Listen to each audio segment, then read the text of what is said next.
Hello, another podcast episode, and I want to talk about the phrase "the customer is always right" because actually this came about watching one of Leon Lush's videos. I he was showing where retail associates were being abused by customers, and he brought up the phrase "customer is always right," and I made the comment that it's an age-old phrase going back to the 1880s, and as someone who worked in retail, it just needs to be put to rest. It does. It needs to be dead and buried. And so I want to talk about this. I originally was going to do it as a history of video. I thought I would just talk about the history of it, but I just kept coming back to present day. So we're going to do it as a podcast episode, obviously. So, um,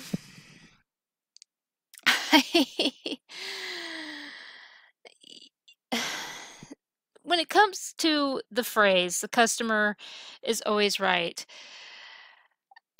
it customers at this point are taking advantage of it, and it shows, as Leon Lush pointed out in his video montage that he showed.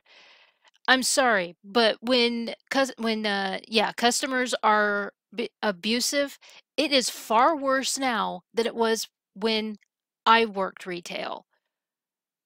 Okay, and I thought it was bad when I was working retail. I mean, what the hell? And it's so obvious that these customers are riding on the coattails of this phrase of customer is always right. It's like,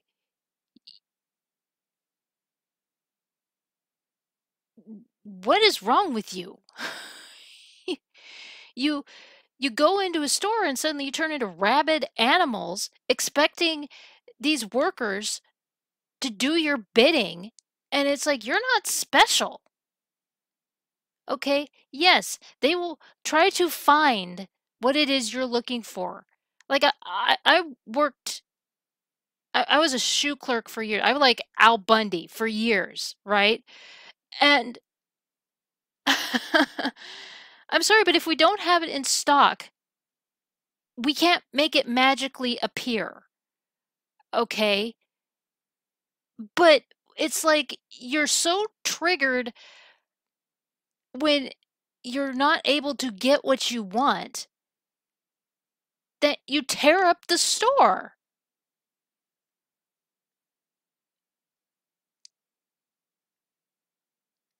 What is I I worked at Michael after I graduated college. I took up a couple of retail jobs just to bring in some money, and since when I graduated college and came home, I came across that every mother here in town was suddenly a photographer. It's this the age-old thing where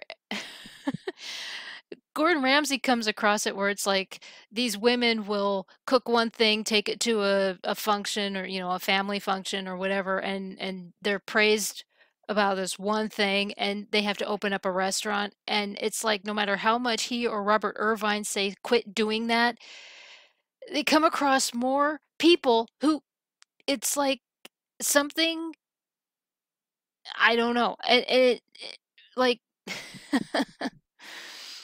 oh. So yeah, I came home back in 2012 and came across a bunch of women. There was one, I still laugh at it because this woman said that she had to be a photographer. It was the only way she could feed her kids.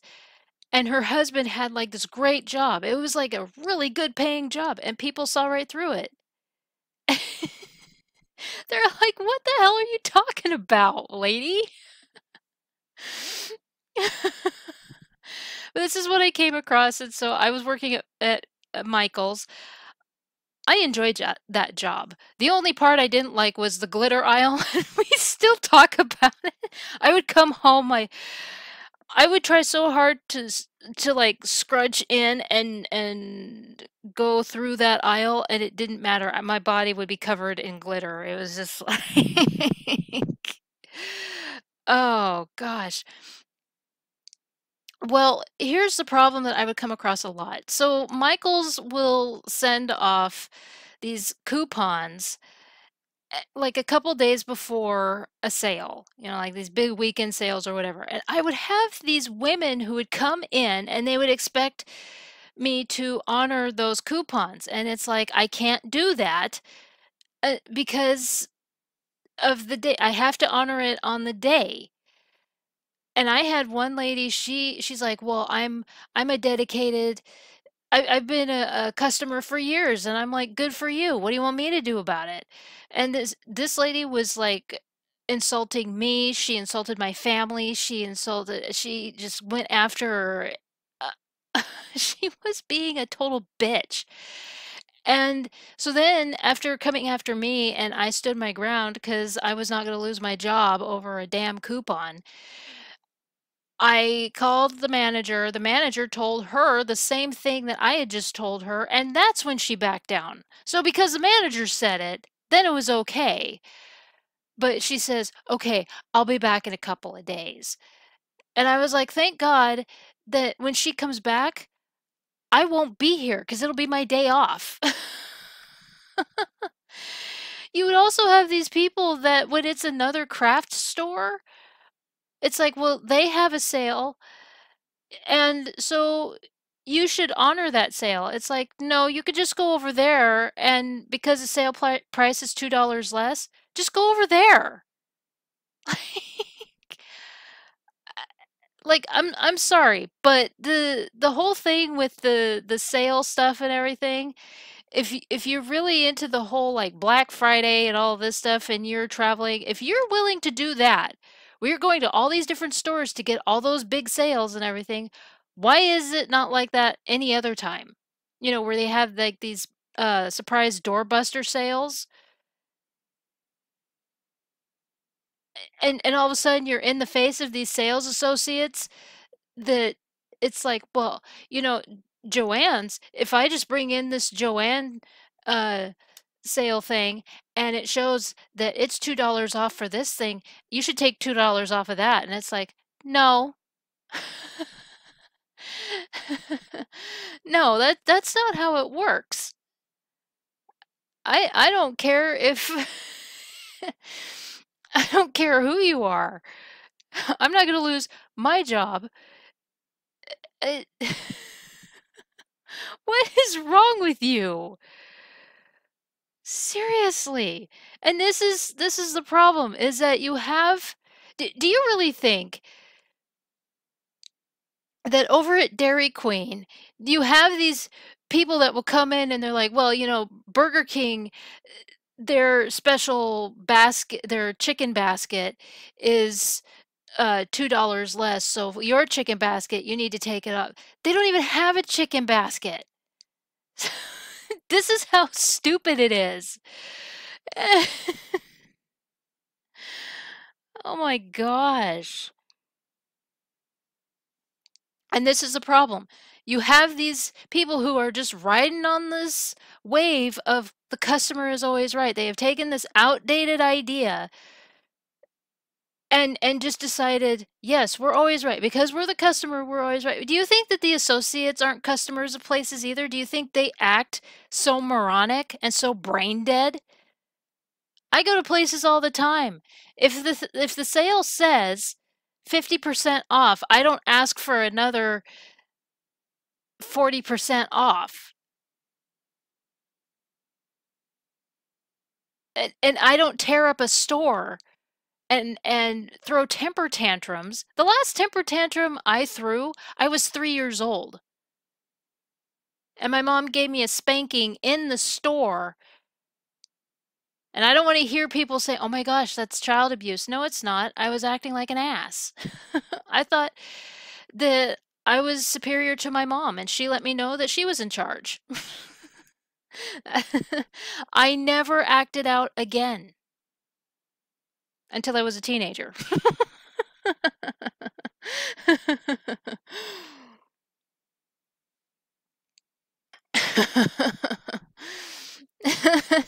Because teenagers do that. It's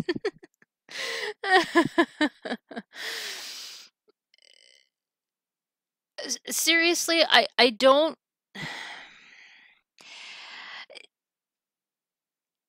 I don't get where the disconnect is with people now where it's like you feel like, well, prison is fine. At least I got that coupon discount.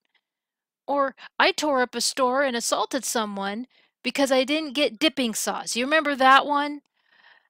That was like last year or a couple years ago where in New York those girls tore up that McDonald's because of the price of dipping sauce. They were going to be charged like $1 more. And then it was like they ended up with thousands of dollars and yeah. And then the idiot lawyer who was like, "Well, the video didn't show everything." It's like, I understand that it's your job to say stuff like that, but we saw the video. Okay, they were twerking on the plexiglass and everything else. They were so proud of themselves. They were slipping on the sauce that they had just thrown all over the floor. The workers were in the back scared, and that's that's brain dead. What in your mind disconnects to act like that, to act like an absolute animal because you're going to be charged an extra dollar for something? To tear up an entire store, an entire thing over that, you're clapping and high-fiving yourself and twerking all over the place thinking you've done something. Oh, you did. Now you did got a record now, and we've all seen it. We've all seen the proof as to why. This is absolutely insane.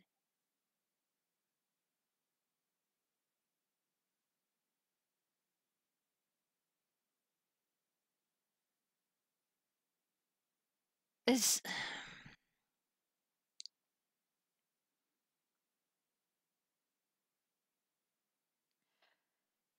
one of the first places that I worked at was a department store called Emporium.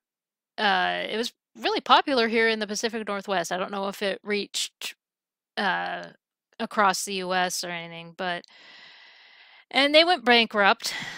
Uh, I ended up being let go, which is fancy for being fired. But this is the thing is that it turned out that other stores were doing the same thing that happened at the store that I went to, which is that associates' kids were being hired. They would, uh, so like with me, I was hired to fill a position long enough until another associate's kid was of age to work. And then I was fired. And that was happening way too much. And I don't it's still happening. And to the retail corporations out there, you have got to be, this is another brain dead idea because you must not think hard enough to understand that the people that get fired will not speak out. Like, well, there's shady stuff going on. I was just fired for this reason. And to the people that are going to say, well, you knew that you were going to... Yes, I did. I needed some extra pennies in my account, and that's why I took the job. As it is for a lot of other people, I'm sure. And but they also did a lot of fancy wordplay where it was like, if you do the job hard, if you work hard, we'll keep you here and we'll have an open position for you. So they were super shady on the whole thing, but they just went and terminated me. And so because of all of this, other branches were doing the same thing and they went bankrupt because people, knowing this was happening, hearing enough times where why should people go to this place and ask for a position, you know, apply for a job at a place where they were just going to get fired in a month. Well, I worked in the gift wrap department. And yeah, I was one of those people. But and this is where I really saw the whole customer is always right. Because it clearly said, I mean, it clearly we had it printed everywhere where it said that we gift wrap apparel and shoes and that sort of thing. And this person had bought a lawn ornament. It was like this cherub on a pedestal, and she brought it over and she wanted me to gift wrap it. And this was just another attempt at doing something to get me fired. They were pulling a lot of these stunts to get me fired. They had also put me in a department that I knew nothing about, had some like a former associate come in and mess with me to no end. And so yeah, there was a lot of that and more shady shenanigans. But anyway, when it comes to this lawn ornament, I looked at the gal that I worked with and I said, "Why I can't, I'm not supposed to gift wrap this because it would how big it would have taken all of our gift wrap paper." And she says, "No, the customer is always right. We have to do that. She wants it, you have to do it." I'm just sitting there. So I was trying to figure out how in the world I was going to gift wrap this thing. And so here I am. I tried to wrap it and then she was mad at me for my gift wrapping skills and said that she was going to report me. And I'm like, good, go for it. You could have just taken it home and put a big bow on it and saved a lot of trouble. It was such a waste. And so this, yeah, that's customer is always right. Give the customer what they want. Well, she didn't want it. And so when you know that there's shady goings on in the retail industry and next to the customer is always right, just put it to rest. Why are we still using this? What what's the point of using this phrase? Because okay, 'cause like,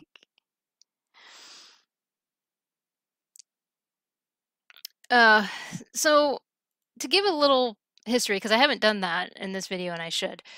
So the history of it is Marshall Field. Uh, he of course had he opened up his department store in Chicago in 1852. Okay, and it went under in 2006. And for some reason, I thought it went under in the 80s, early 90s. But so Marshall Fields had opened up this department store and he coined the phrase, it originally was give the lady what she wants. And then it changed to give the customer what they want or customer is always right. And it was basically this retail tagline as more department stores opened up, because of course you had Sears and Roebuck show up, and Sears and Roebuck is not the one that came up with it. And 'cause I worked at Sears. After the whole thing with Emporium, I worked at Sears, and I worked in the shoe department. I was a I was somebody who worked in the shoe department. It was like I worked there, and then I worked at Famous Footwear forever. And but when I worked at Sears, I had to have the history lesson of Sears and Roebuck, and it actually brought up Marshall Field and said, "Marshall Field is the one that brought up the customer is always right." And Sears and Roebuck came up with you decided to continue to use that. Yeah, I remember my training going through that. And there was a like there was Harry Gordon Selfridge. There was also a Frenchman who he had a department store. And so there were so many of these department store owners who used this tagline.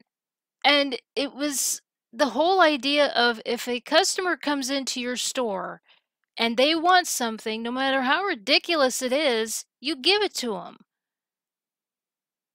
And if you need to work overtime giving it to him, because again, this is the 1800s. Now he opened his store again in Marshall Fields. Opened the store in the 1850s, and of course there were tailors, alterations. When I worked at Emporium, they were still doing alterations. They still had somebody on call for alterations. So, and you think about at that time they had like one of my favorite British comedies is Are You Being Served? And of course, they talk about the haberdasheries and all of that. It was a department store. I'm getting ahead of myself. So the store takes place in a department store, and there's haberdasheries. So, which haberdasheries? I want to make sure I get it right. Yeah, haberdashery definition. Because I know let's see.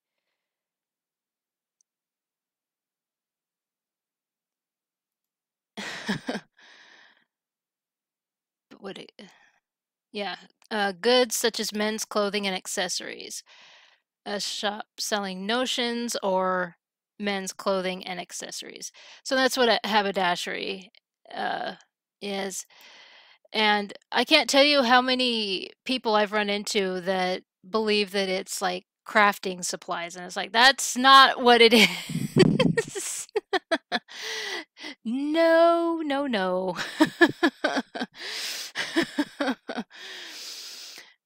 So, but it's this is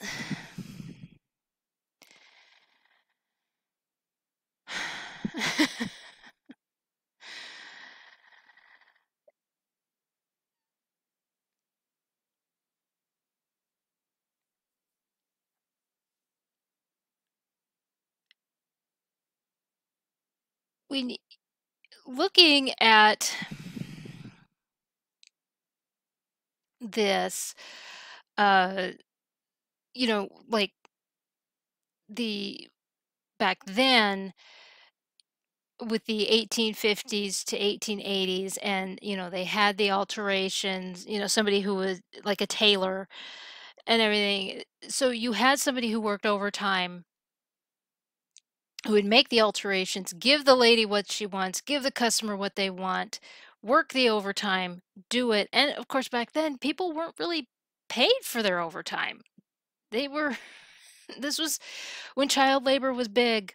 You know, Mother Jones and other people were trying to get the kids out of the factories. And, but it just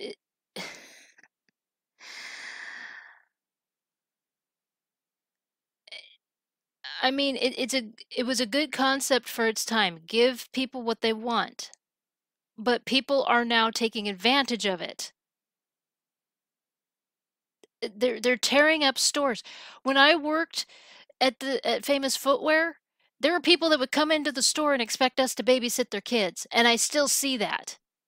I still see where people are just checked out. It's like they have their kids tearing up the store, hanging on the racks, and it's like I at this point in the game, I really feel as though people are letting their kids run wild and expecting a lawsuit to happen so that they could sue the store and collect. And it's like, here's the problem with that. Everything is being filmed now. They could see how much of a bad parent you are. You just let your kids run loose. And here are the associates trying to get your attention, but you're off in cuckoo land. My gosh.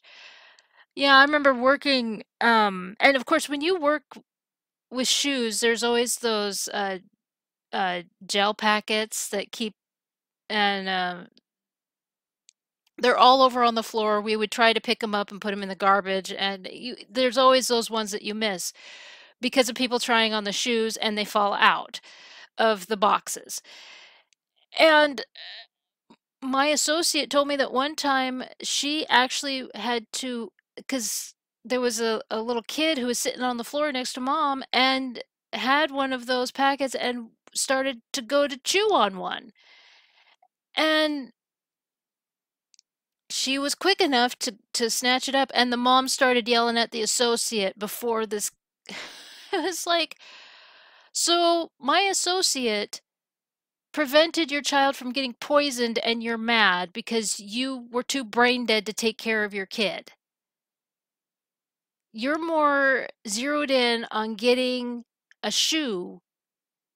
Ugh. Just, oh gosh. I had customers who would be so angry with me because I didn't sell their kid on a shoe.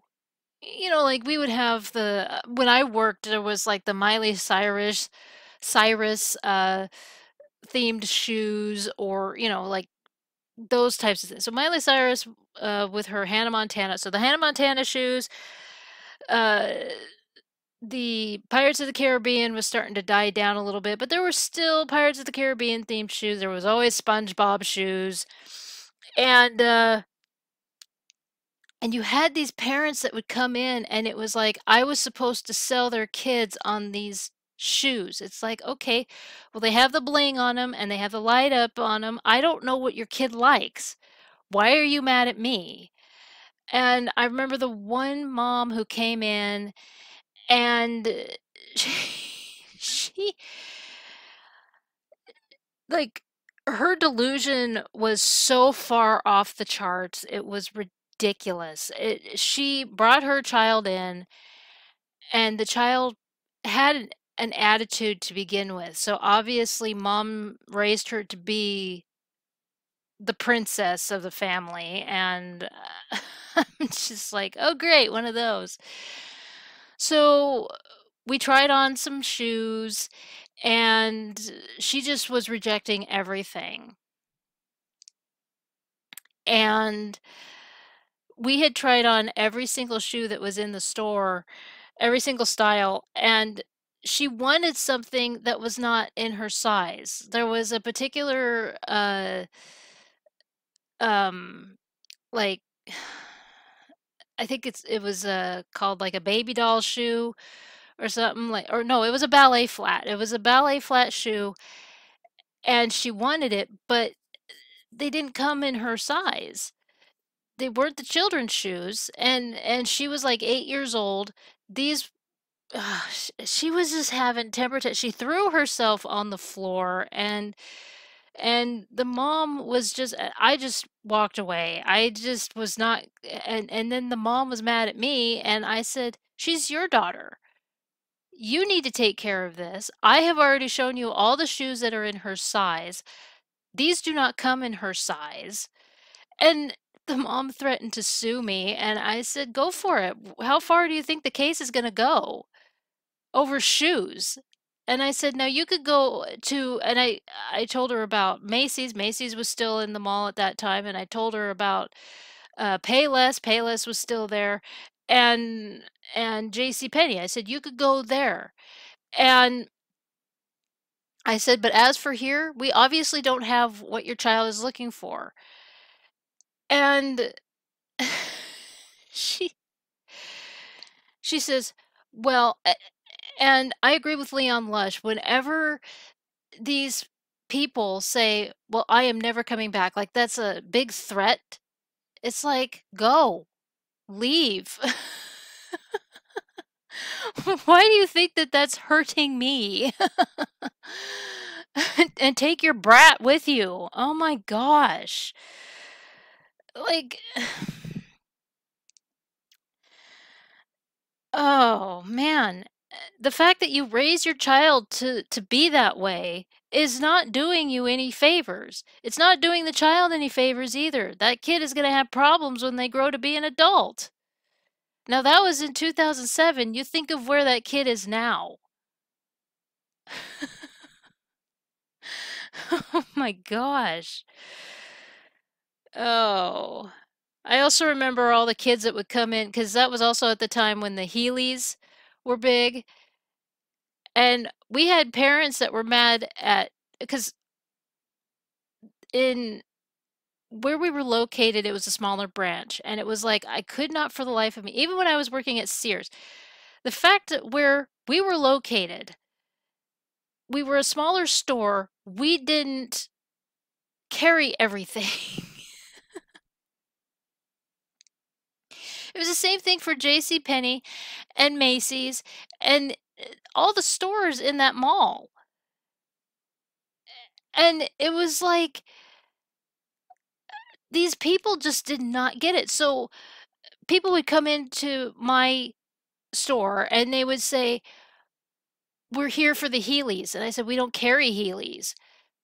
And they said, "Well, the famous footwear ad says that you carry Heelys." And I said, "No, the ad says it differs for select branches, for select stores. It says in the fine print." And then they would walk out all huffy, and there were also ones that would say, "Well, we're gonna call corporate about this." And I'm like, "Go for it." Corporate was the one that printed these ads.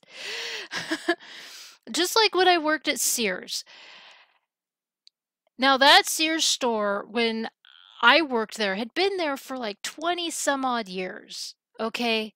The location had been the same, had not changed. There were a couple renovations here and there, but it had not changed.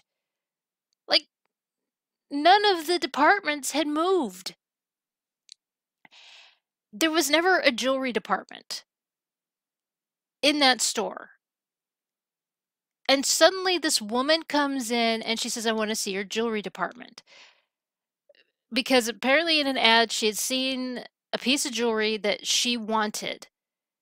And again, it said on the ad, I that it varies from store to store. That you may not So she comes tearing in and she wants to see our jewelry department. And we're just sitting there like, we've never had a jewelry department.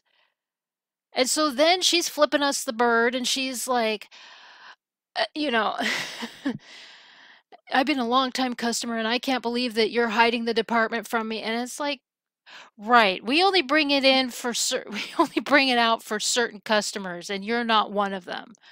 You're not lucky today. Like, where does this attitude come from? I mean, this was like in 2004. she's she's acting like we set it up on certain days. This was like a big sale, like a big Easter sale. Like the big sale before Easter. I would think that if we had a big jewelry display, we would have put it out. Like, and oh gosh. It just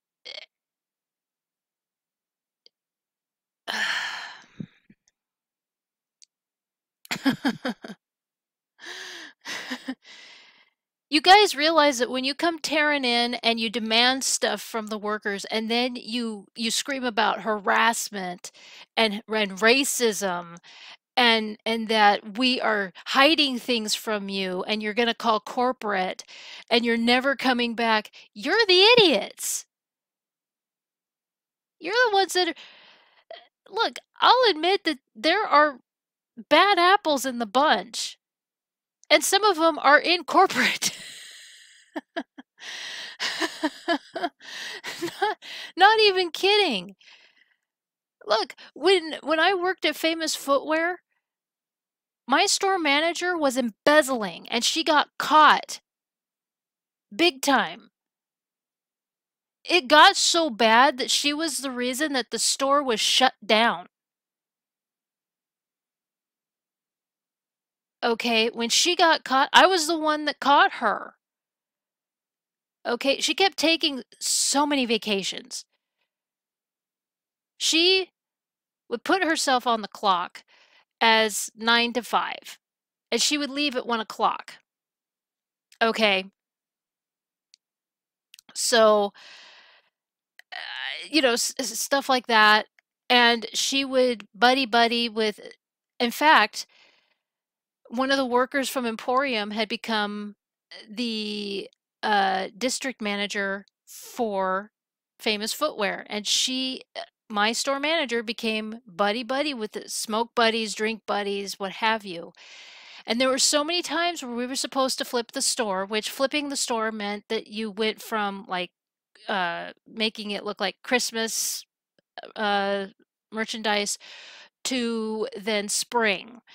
And there were so many times where we were told that we had to flip the store because we had big business associates coming in, and that never happened. It just turned out that we had to look like we were working because the store manager and the district manager were out smoking and drinking. Okay, well, when the shit hit the fan, um, the district manager had been replaced because she had got a big promotion. Guess what? She got fired. Her promotion was revoked. When that big investigation happened and it was found out what was happening, basically she was helping the embezzlement. Yeah. So my whole reason for talking about this is that, yeah, shady stuff happens. It happens to the associates, it happens all over. And so the fact that I saw it firsthand, I know. I was a victim of it. I saw it. I know it. Okay. There are people who want their cake and eat it too, and then it turns out, see, that gal, the store manager, thought that she was going to be able to get all this money and then just leave.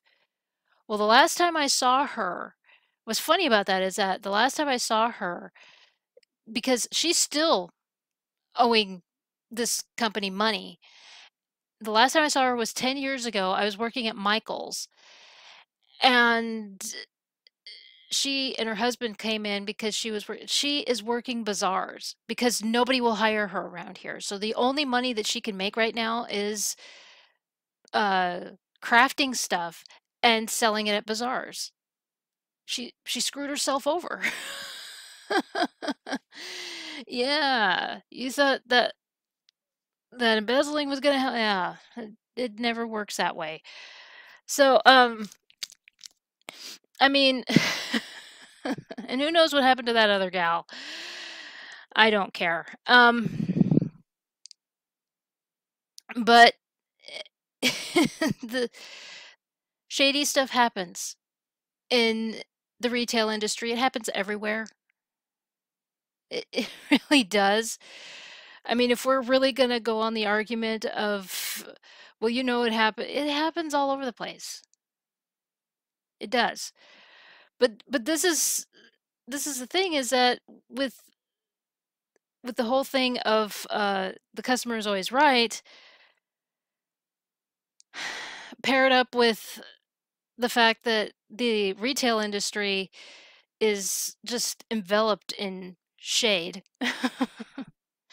and and corruption,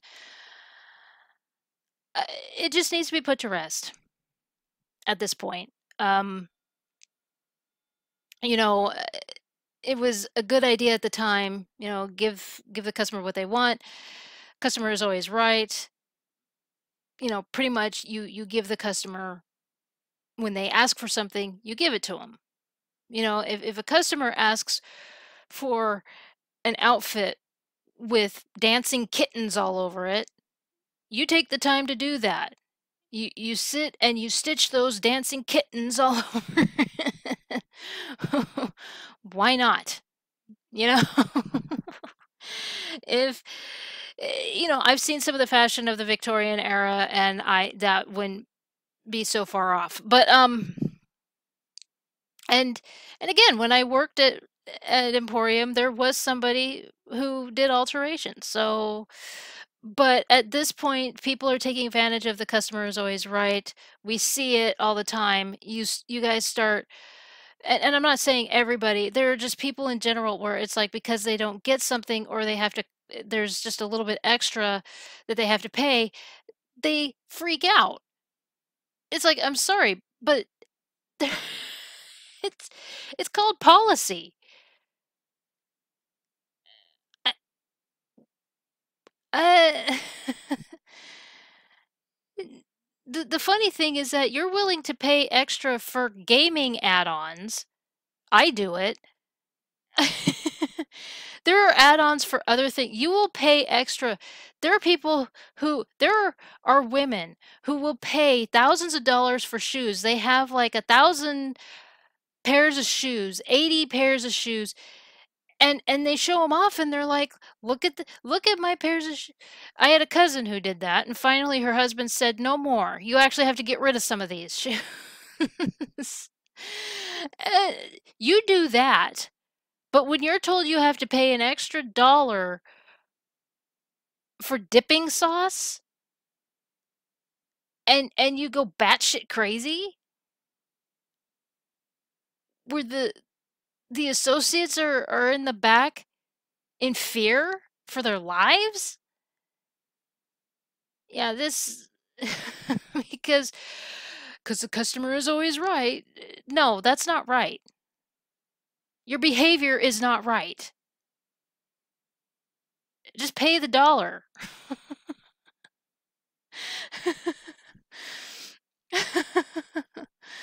I do. I pay way too much for video games. It's ridiculous because I enjoy that escape. And I don't act ridiculous. I don't throw the temper tantrums. I pay for it. Because I had my temper tantrum and I already told that story. I found out who was boss. Traumatized me for life. Maybe that's what people need is a fucking reality check. Like the fact that people are like, "Oh my gosh, spankings are terrible." And it's like, how? Honestly. It becomes a problem when you just wail on the kid, and that's abuse. Just one good swat, no problem. But show them who's boss, let them know, and walk away. You have all these people who are just out of their minds. Just, well, I'm right. Are you though? I'm right because I'm the customer. See, as a customer myself, I'm not gonna go into Joann's and expect them to honor the sale of Michael's. I'm not in Michael's. I hated when people did that. When I worked at Michael's, I hated that. I absolutely hated that. People would come in and they would expect me to honor. It's like, you know what? A block away is Joann's. Why are you here? If- it blows my mind that people will drive all over the place when it's Black Friday to get all those Black Friday sales, but when it's any other thing, those surprise doorbusters with crafting, they won't do it. I want you to honor this sale, and I want you. No, no, go over there, okay? Go over there and have them honor their own sale. Okay? Just quit embarrassing yourself.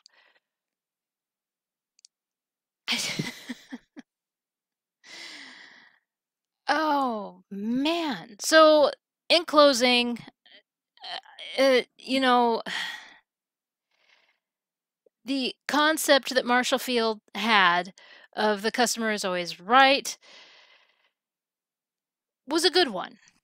You know, back in the 1850s and 1860s, as department stores were starting to pop up, when a customer comes in and they ask for something, you give it to them. If they want something altered, you alter it. You know, it simple, easy peasy. You do it. But now it's just customers are just going batshit, and it's like if the store doesn't have it in stock, you flip out, and you're the idiots. I'm sorry. And now that there are retail associates that are standing up to these people and they're like, "Oh my gosh, you're racist. You're racist because you won't do this." No, you know, they throw up all the cards of racist, misogynist, sexist, all of this stuff, and it's like, no. It comes down to they have policies in the store and you're violating all of them. Why should they cater to you? Why should they, first of all, when they say, no, we don't have this in stock, and you're screaming like a banshee, you don't deserve any service. Okay? That's just the bottom line. It's, yeah. And to those of you who are retail workers, I support you 100%. It's a lot worse out there than it was when I worked. Last time I worked was in 2009. No, no, no, because I worked uh, at Michael's in 2013. And so it it's so I sympathize 1000% with what you have to deal with. I thought what I went through was bad. I can't imagine, and it's unacceptable how people are acting these days. And so this uh, this phrase just needs to be dead and buried, and just continue to stand up for yourselves. That's just what we need to do at this point. And but anyway, I'll close up here.